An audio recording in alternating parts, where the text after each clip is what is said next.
VJ Mark, may Oo. labas kasi pala tayo ng friends, di ba? Hindi mo natatandaan. Baka sa sobrang busy mo. Oo. Sige nga, Kaya recap alam mo nga bang sa akin ano? yan. Oo. Mhm. Kasi di ba syempre, tapos naman na yung school natin, Oo, tapos tama. yung mga thesis. May alam ka bang pwede nating kainan?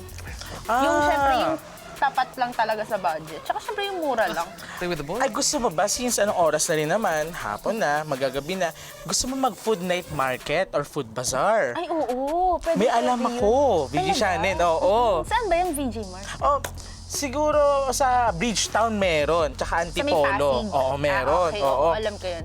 Gusto mo ba? Try Yes, natin? Try na natin. Pero mas exciting to kasi mas makikilala natin kung sino mismong may-ari nun. Ay, Oo. talaga ba? Oo, para alam natin, may recommendation ba siya? Yes, Oo. kung ano yung mga masasarap na pagkain. Yes! Tara na, VJ Mark, di na ako makapag-antay. Oh, sige, VJ Shine, pag-usapan natin yan dito sa Coffee House Chat Behind the Notes Season 2! Tara na, hayaan na natin. Oo, tayo. sige. Oo, tingnan ko yung oras ngayon. Oh, sige, sakto yan.